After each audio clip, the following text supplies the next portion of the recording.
When taking a look at the Jedi Order, many see it as an organization that wants nothing but peace and stability in the galaxy. But taking a closer look will reveal that the Jedi are anything but that. In fact, they are war criminals, kidnappers, religious zealots, and political manipulators. Today, I am joined by Streetlamp Studios as we discuss why the Jedi were in fact evil. The Jedi Order, like most organizations in the real world, had an acquisition department that was tasked with getting resources for a company. In the Jedi's case, these resources were Force-sensitive babies. Infants that the Jedi took from their parents, sometimes without even asking for the parents' permission, to be trained to become one of their religious zealots. The severity of these kidnappings varies throughout periods in galactic history. In times of peace, the recruiter would often ask for the parents' permission, which was solely to keep the Jedi's public reputation. If the parent said no, the Jedi recruiter would just use force persuasion on the parent and take the baby anyway. In times of war, however, especially during the Old Republic, the recruitment was much more aggressive. The Jedi in this time period were dying by the thousands, and they needed to replace their numbers quickly, making them not only kidnap children without asking the parents, but forcibly conscripting adults that are just suspected as being force-sensitive. If they don't refuse, the Jedi Order would just kill them, their excuse being they were worried that the individual would fall to the dark side. The surrendering of an army is meant to end hostilities between two forces that are hostile to each other. Waving the white flag means they are willing and able to come to the negotiation table. Falsely surrendering is not only considered a war crime, but also extremely dishonorable and potentially fatal for your forces, if later on their life depends on surrendering. Falsely surrendering is essentially telling your opponent to not accept any future request to surrender, as they will fear it is just another trick. The Jedi have done this multiple times throughout the many wars they fought in, one of the most notable being the battle over Ryloth. After the Republic fleet failed to break the Separatist blockade over the planet, Anakin Skywalker, under a false white flag, offered the Star Destroyer, along with its entire crew as prisoners, in exchange for relief supplies to be delivered to the planet. But Anakin instead uses this ceasefire as an opportunity to ram his ship into the Separatist command vessel, killing tens of thousands on board. When it came to opponents surrendering, the Jedi Order often accepted and treated prisoners of war fairly, like any military leader should, unless those said individuals were part of the Sith Empire during the Old Republic era. The Jedi went out of their way to execute Sith that were surrendered and no longer a threat. They did this not because the Sith were evil, which in all honesty they really weren't. They were just Force users that favored a more aggressive version of the Force.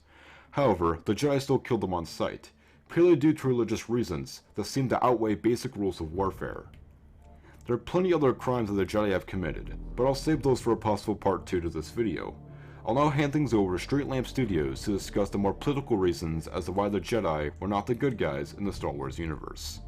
While in the Star Wars universe, many people might have actually regarded the Jedi as saviors, when taking a closer look at them, you could tell that they weren't necessarily these pure warriors that they were made out to be.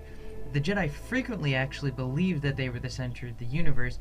In fact, they put their whole ideas and creed around them being the ones really to protect the balance of the Force. And, thinking of how it really went, they're not really the ones who are protecting it so much as swinging the balance on their own side. In fact, Mace Windu actually puts in Attack of the Clones, we are keepers of the peace, not soldiers. However, they spend all this time embroiling themselves in these wars and conflicts, and, they make themselves out to be this organization that's connected to the Republic, but they seem to lack transparency a lot as well when it comes to dealing with the Republic.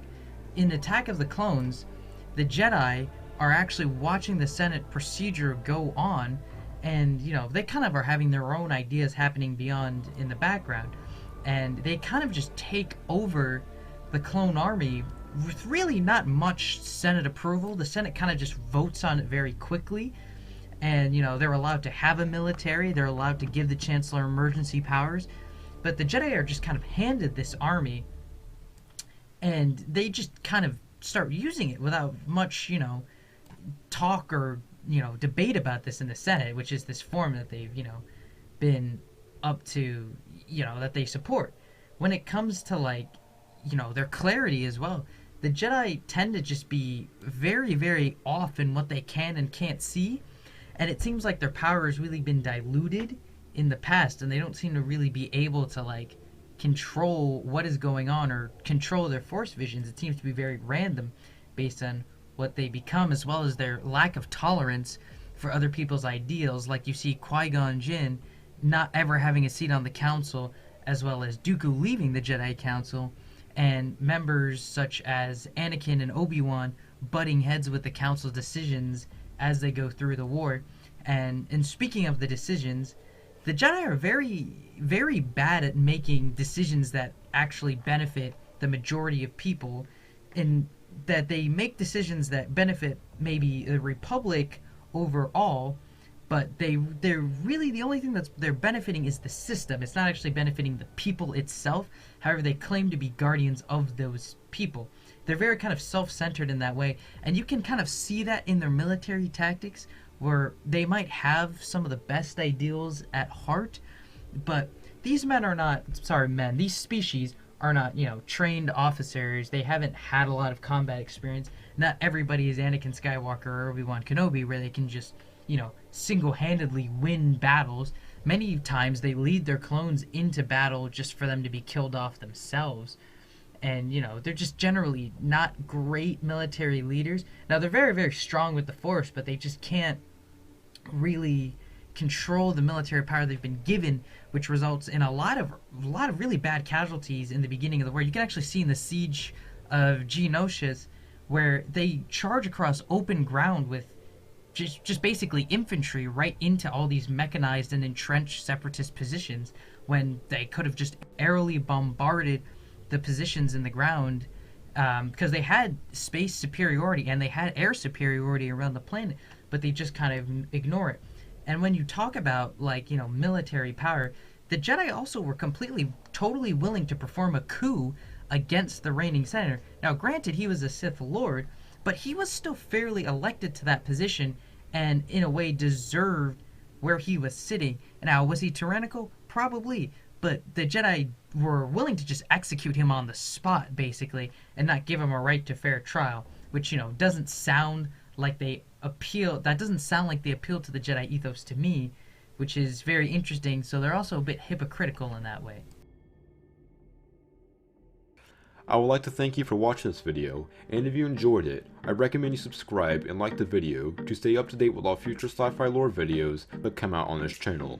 I will see you guys in 5 days. Goodbye.